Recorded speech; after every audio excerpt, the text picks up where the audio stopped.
오늘 말씀은 요한복음 15장 1절에서 6절까지 말씀입니다. 계속해서 요한복음 15장 말씀을 보고 있습니다. 요한복음 15장 1절에서 6절 말씀을 제가 읽도록 하겠습니다. 나는 참 포도나무요 내 아버지는 농부라. 물은 내게 붙어 있어 열매를 맺지 아니하는 가지는 아버지께서 그것을 제거해 버리시고 무릇 열매를 맺는 가지는 더 열매를 맺게 하려 하여 그것을 깨끗하게 하시느니라. 너희는 내가 일러준 말로 이미 깨끗하여졌으니 내 안에 거하라. 나도 너희 안에 거하리라.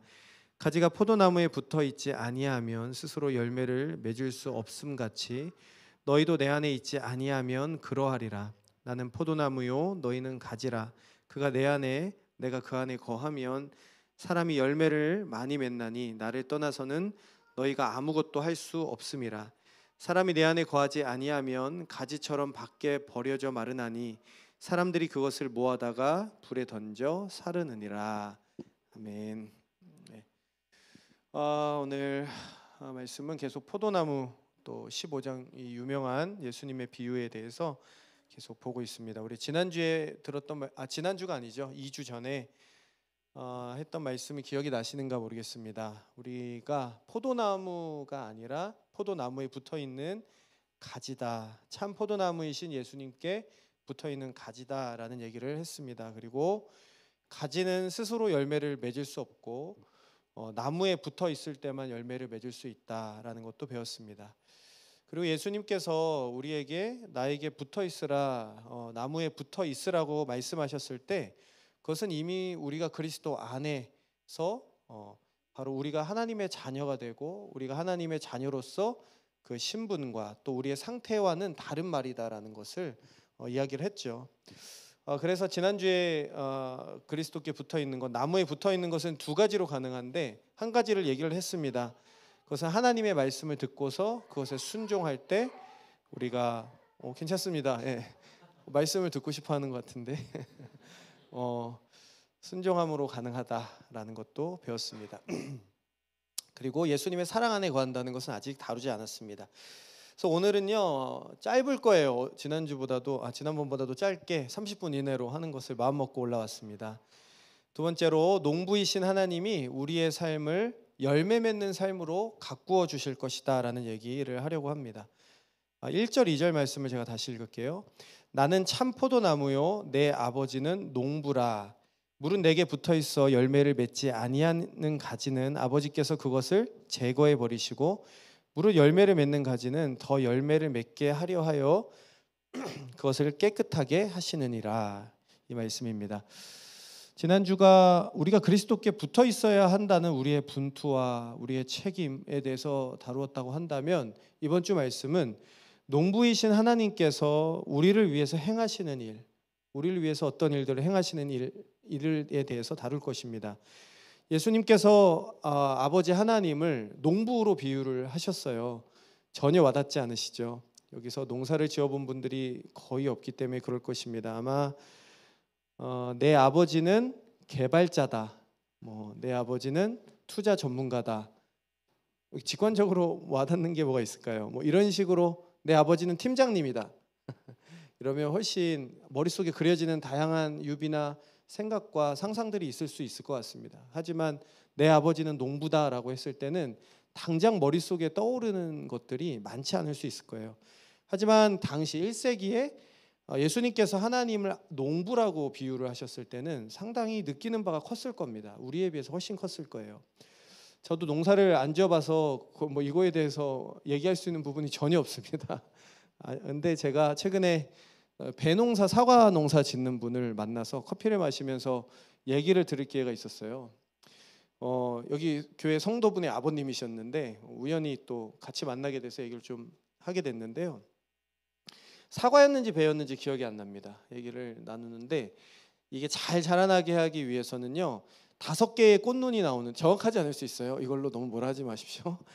4개는 잘라버리고 하나만 의도적으로 남겨놓는다고 하더라고요. 그래서 모든 영양분이 그 꽃눈으로 다 들어가서 결국 하나의 열매를 크고 우리가 먹는 과일처럼 크게 열리게 하기 위해서는 의도적으로 이렇게 자른다고 하더라고요.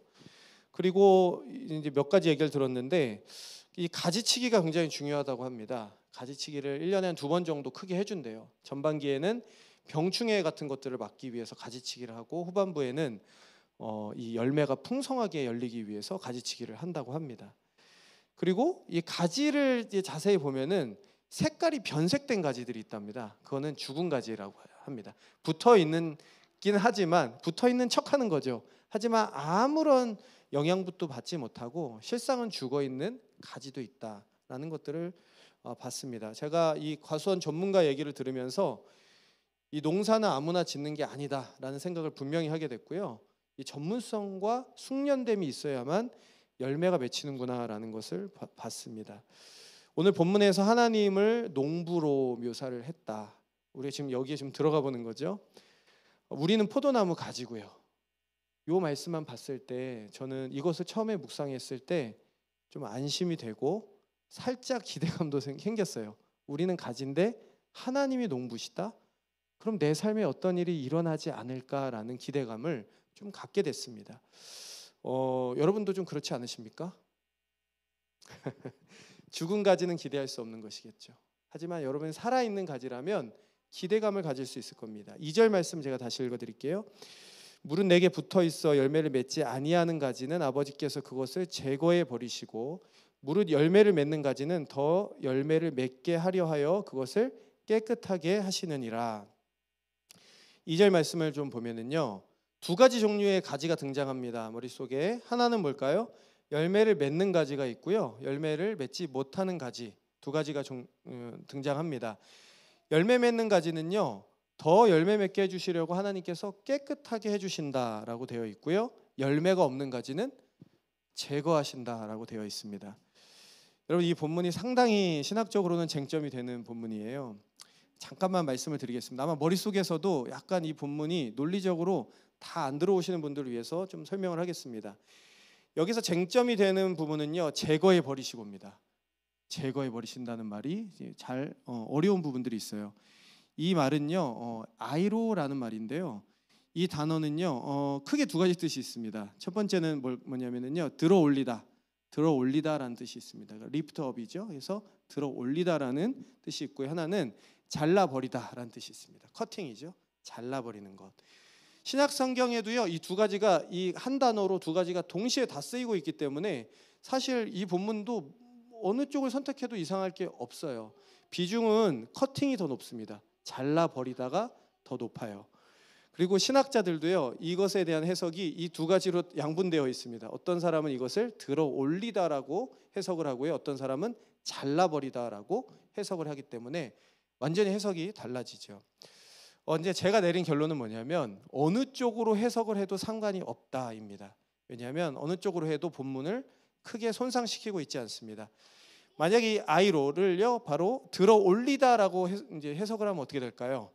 그러면 하나님께서 이 연약해서 아래로 축 늘어뜨려져서 거의 땅에 처박혀 있는 이 가지를 들어올려 주셔가지고, 우리도 농사나 이게 되면은 처진 가지를 들어올려서 뭡니까? 부목을 대고 이 끈을 엮어서 이렇게 고정을 시켜주잖아요.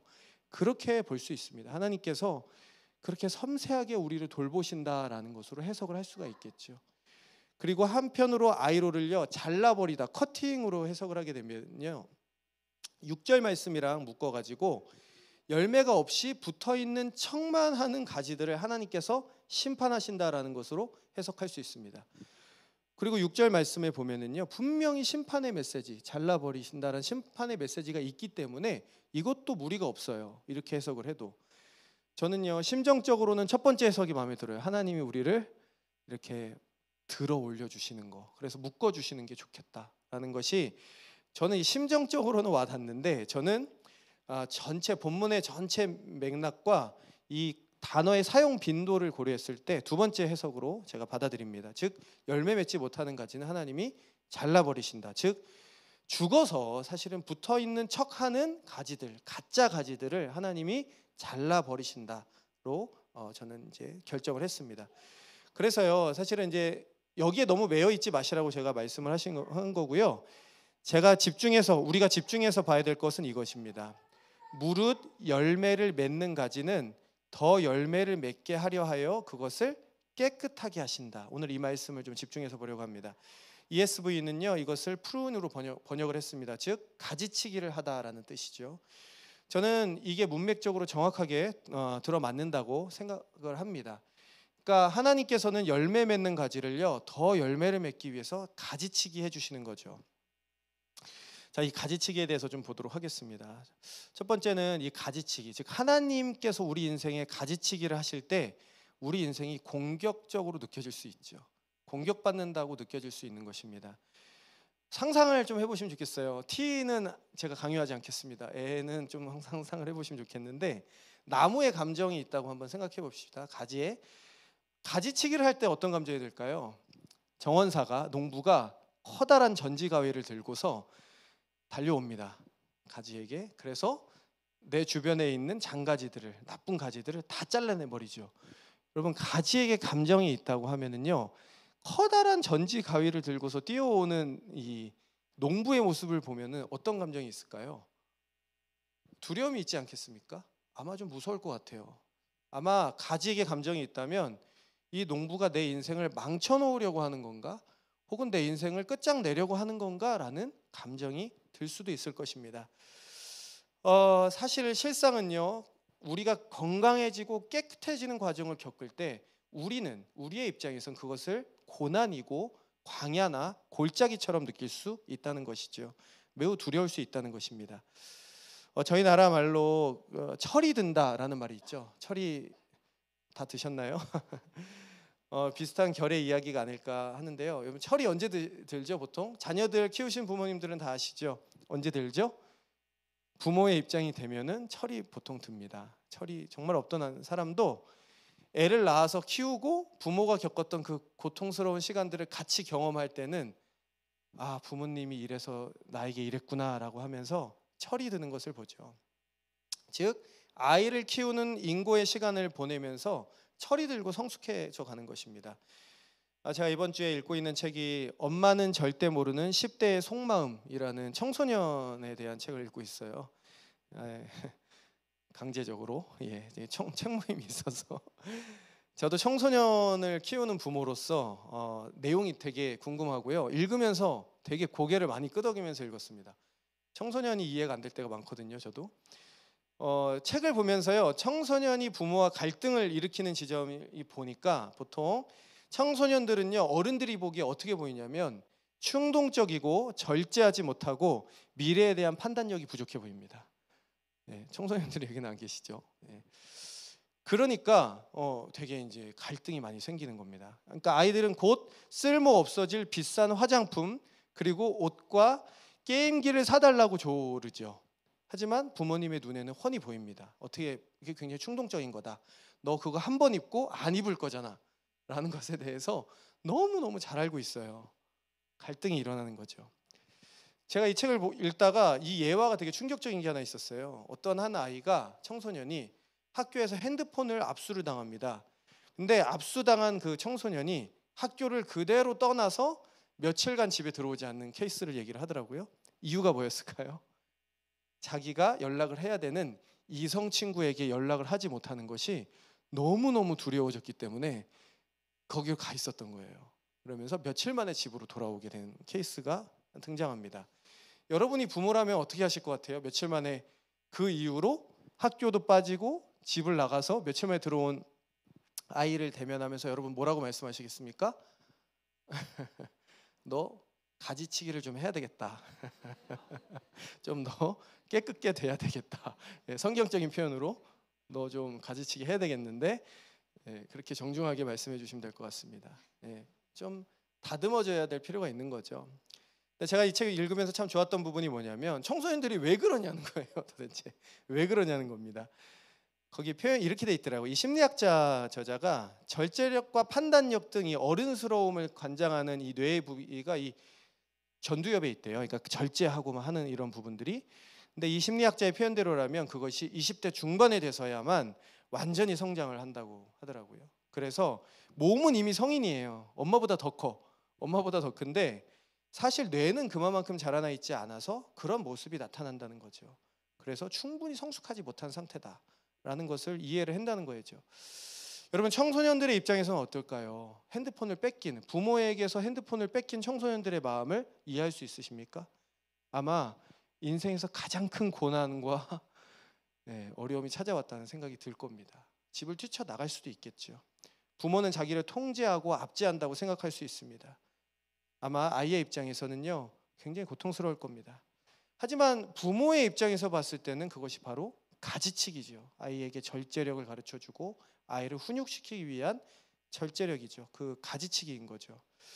여러분들, 이 이야기는 사실 청소년들 얘기를 하려고 하는 것이 아니고요, 전두엽이 다 자라난 우리들 얘기를 하려고 하는 것입니다. 이미 다 성장한 우리들도요, 하나님의 가지치기가 있다는 것이죠. 우리에게도 하나님의 가지치기가 있습니다. 그리고 제가 이 말씀을 한 주간 묵상을 하면서 하나님께서 우리 인생을 가지치기 하는 것이 그토록 고통스러운 이유가 뭘까에 대해서 생각을 좀 해봤습니다. 왜 우리는 고통스러울까?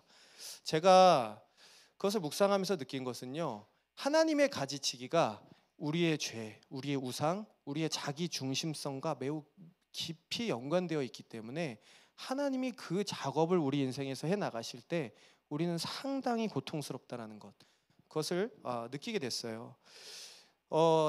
우리에게 일시적인 구원과 만족, 우리의 기쁨을 가져주었던 그 우상을 하나님께서 잘라내려고 하실 때 우리가 고통스럽지 않을 수가 없습니다. 상당한 고통을 느낄 수밖에 없지요. 즉, 하나님의 깨끗게 하심은요, 고통스럽습니다. 우리가 현재 당하고 있는 골짜기 광야, 여러분들 어떤 문제를 갖고 계세요? 저는 오늘 이 부분을 좀 기도의 시간에 하나님께서 지금 내 인생에 어떻게 관여하고 계신가를 집중하면서 기도했으면 좋겠다는 생각을 했습니다. 그것이요, 우리의 우상과 하나님의 가지치기가 우리의 죄와 어떻게 연결되어 있는가를 먼저 좀 곰곰이 생각을 해보셨으면 좋겠습니다. 제가 물론 이거에 전제가 있어요. 우리의 죄가 우리의 고통과 1대1로 매치된다고 말하는 것은 아닙니다. 그렇게 되면 율법주의가 되고 도덕적인 관점이 돼요. 그럼 상당히 위험하게 될 수 있습니다. 그게 아니라 하나님께서 우리 인생을 지금 가지치기해서 깨끗게 하시는 과정 속에서 우리에게 잘려져 나가야 될 그 부분이 무엇인가 한번 곰곰하게 생각을 해보자는 것입니다. 즉, 농부이신 하나님께서 우리 인생을 열매 맺게 하시기 위해서 하고 계신 영적인 작업들, 그것이 무엇인가 한번 생각해보자. 그것이 우리에게 큰 유익을 줄 것입니다. 성경에서 가지치기를 당한 사람들이 많아요. 거의 다 그렇죠.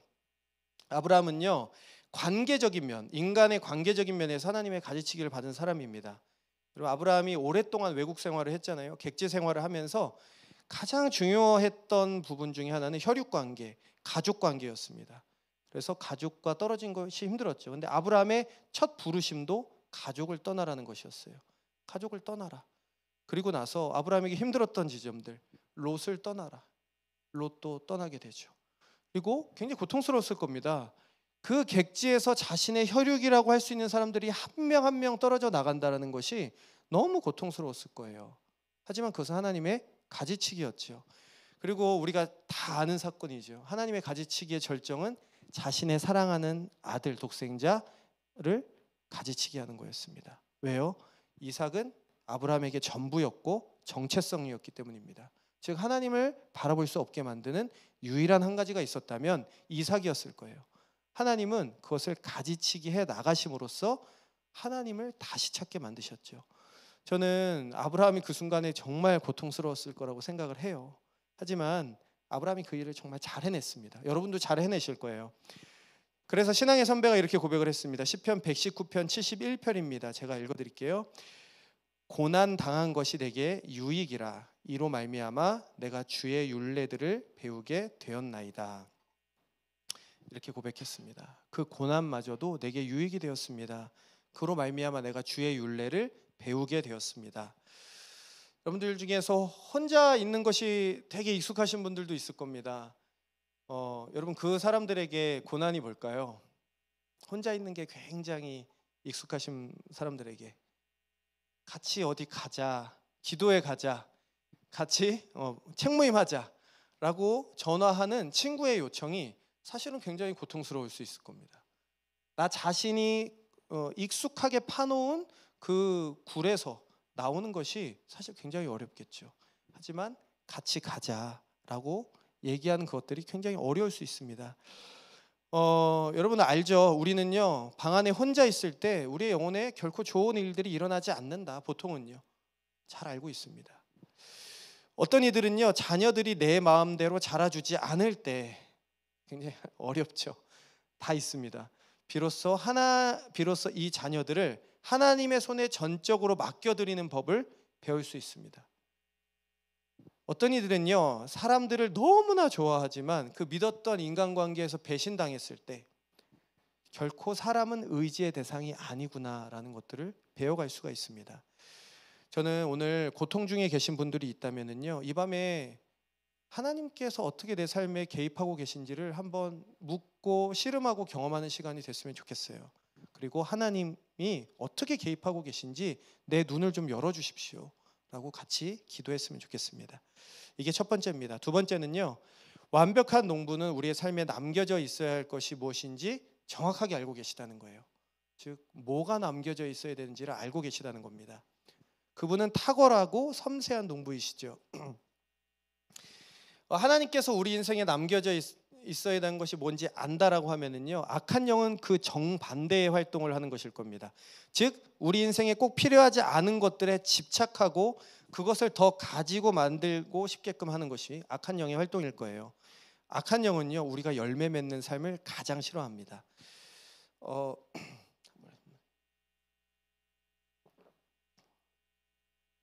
톨스토이라는 이제 단편집 있는데요. 소설 아주 흥미로운 제목의 소설이 하나 있어요. 1886년작인데 사람에게는 얼마만큼의 땅이 필요할까?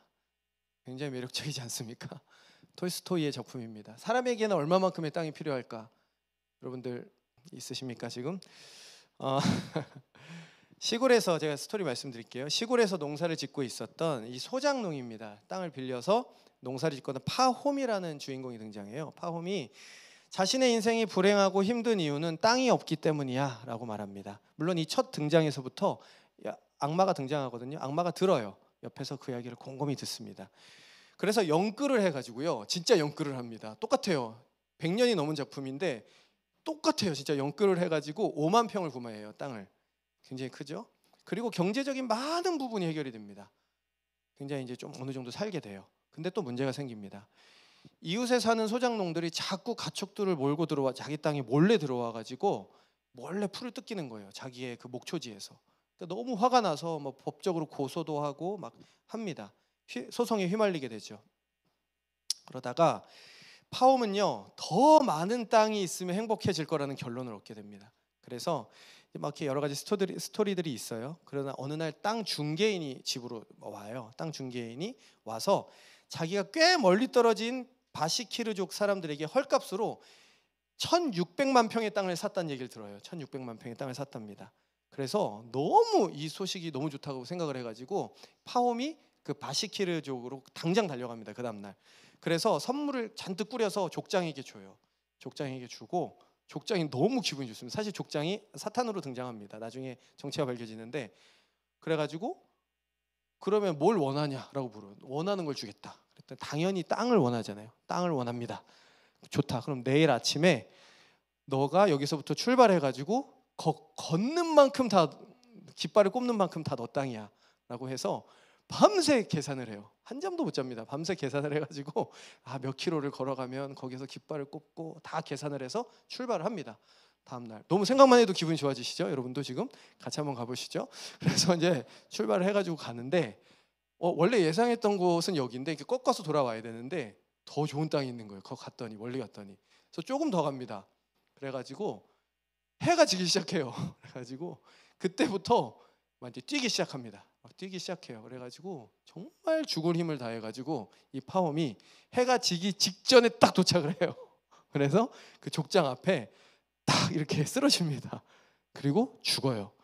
피를 토하고. 소설입니다. 그리고 그 족장이 계속 웃죠. 사탄이에요. 계속 낄낄대면서 웃어요. 그러면서 이렇게 소설이 끝이 나요. 읽어드릴게요. 그 하인이 있거든요. 파홈에 하인이 삽을 집어들고 파홈이 누울 만한 길이로 묘자리를 파서 주인을 묻었다. 파홈에게 필요한 땅은 머리에서 발끝까지 단 180cm 정도뿐이었다. 이렇게 하고 소설이 끝이 납니다. 톨스토이가 답을 주죠. 사람에게 얼마만큼의 땅이 필요한지 소설 말미에서 답을 주는데요. 그리고 나서 진짜 대답은 이거죠. 저는 이렇게 생각합니다. 우리는 우리에게 무엇이 얼마만큼 필요한지를 모른다. 저는 오히려 이 소설의 주제는 우리는 우리가 얼마만큼 필요한지를 모른다라고 결론을 지었습니다. 여러분, 혹시 땅이 한 편도 없기 때문에 내 얘기는 아니야, 이런 분들을 위해서 하나를 더 준비해 왔습니다. 현대 도시를 살아가고 있는 우리들은 무엇이 얼마나 필요한지를 잘 알고 있을까? 이 철학자 한병철 교수님이라고 있습니다. 현대인의 삶에 대해서 굉장히 날카롭게 잘 분석하시는 것 같아요. 그의 책 피로사회 꽤 유명했잖아요. 피로사회에서 보면은요, 현대 사회를 긍정성의 과잉 상태라고 묘사를 하면서요, 긍정적으로 네가 하면 돼라는 긍정성이 불러일으키는 정신적인 피해를 잘 설명을 해놨습니다. 굉장히 좋은 책이라고 보는데요. 제가 인용을 해드릴게요. 좀 집중해서 들으셔야 될 겁니다. 우울한 인간은 노동하는 동물로서 자기 자신을 착취한다. 물론 타자의 강요 없이 자발적으로. 그는 가해자인 동시에 피해자이다. 우울증은 성과 주체가, 즉 우리가 더 이상 할 수 있을 수 없을 때 발발한다. 어렵죠? 더 이상 할 수 있을 수 없을 때 발발한다. 그것은 1차적으로 일과 능력의 피로이다. 아무것도 가능하지 않다는 우울한 개인의 한탄은 아무것도 불가능하지 않다고 믿는 사회에서만 가능한 것이다. 더 이상 할 수 있을 수 없다는 의식은 파괴적 자책과 자학으로 이어진다. 좀 이해가 되시나요? 좀 말이 좀 어렵게 쓰여져 있어가지고, 할 수 있을 수 없을 때, 그냥 단지 할 수 없을 때가 아니라 할 수 있다고 생각했던 사람이 더 이상 할 수 있지 않다라고 느낄 때 이 우울감들이 찾아온다는 겁니다. 긍정성의 과잉이죠. 너가 노력하는 만큼, 너가 애쓰는 만큼 다 성취할 수 있어라고 이 긍정성이 과잉으로 넘쳐나는 세대 속에서 어떻게 될까요? 우리는 파엄과 같이 죽도록 뛰게 되는 거죠. 죽도록 달릴 수밖에 없는 시대를 만들고 있는 겁니다.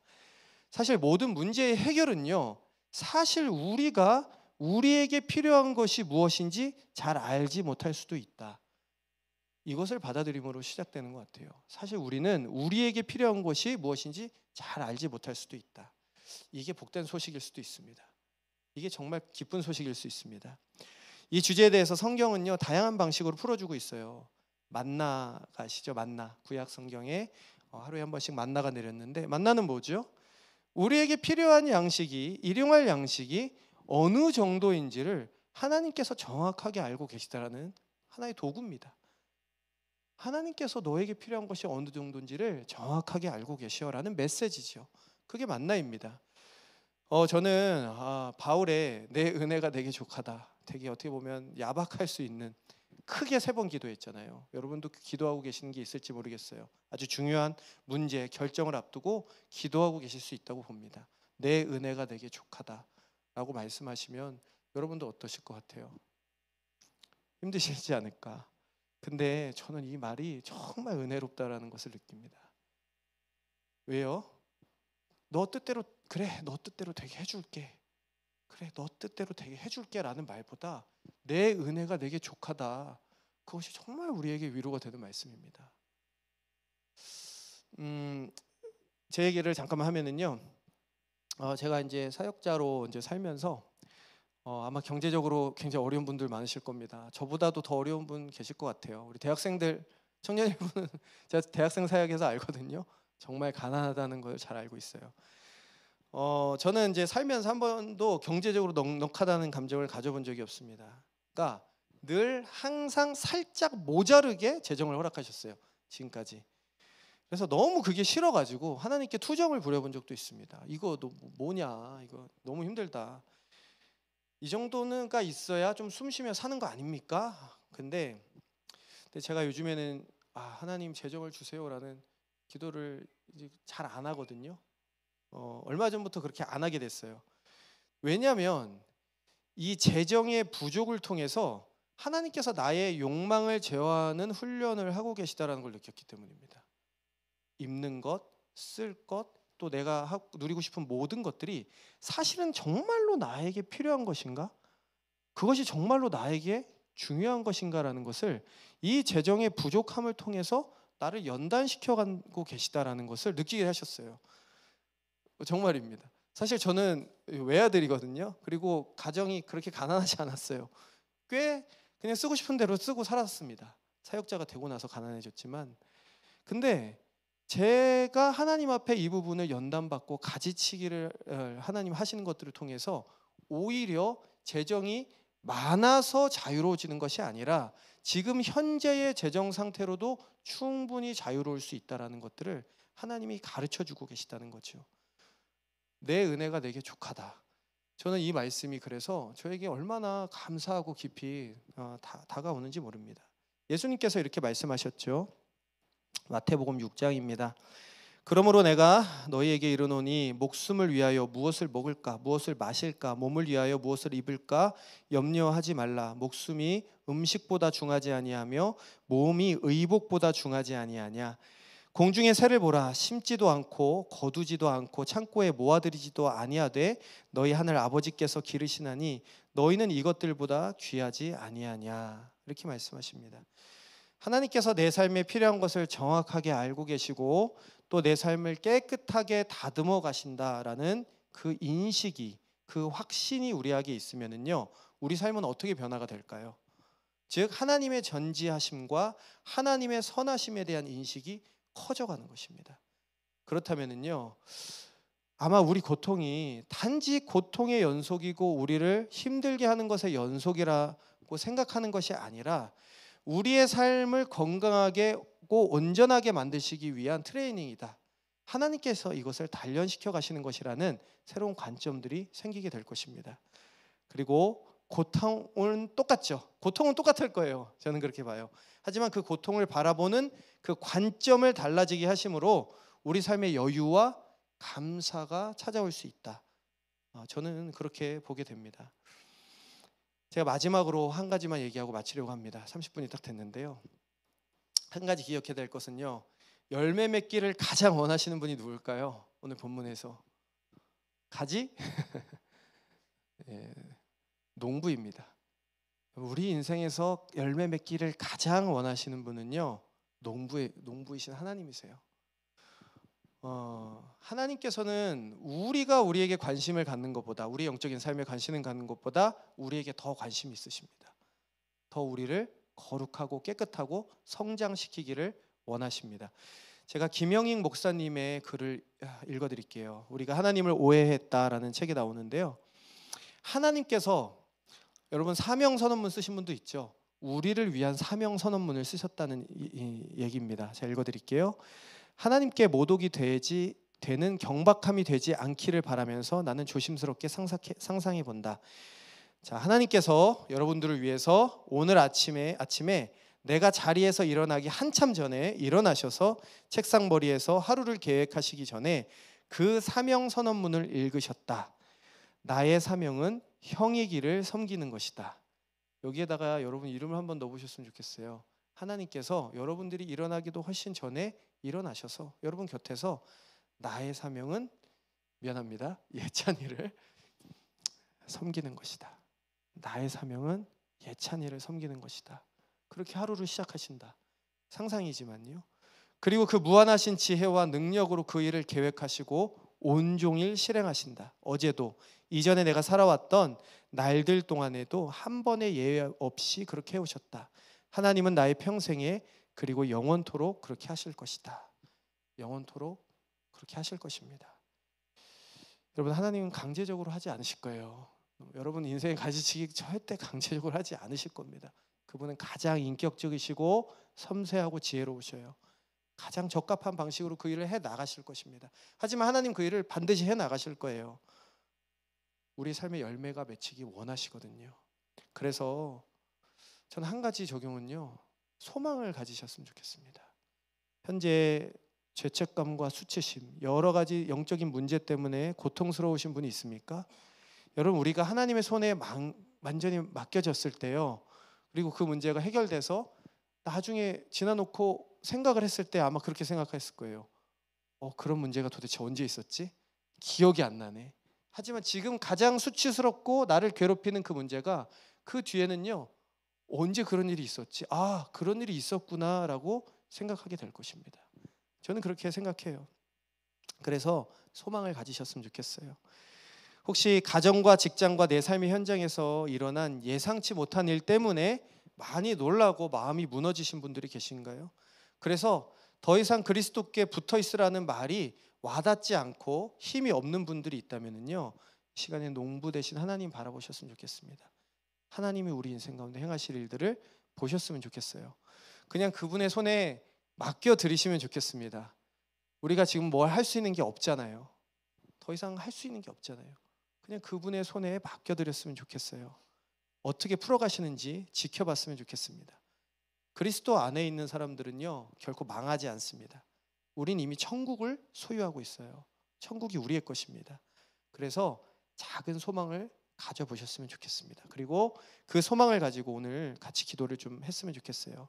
우리 같이 이 시간에 기도를 하겠습니다.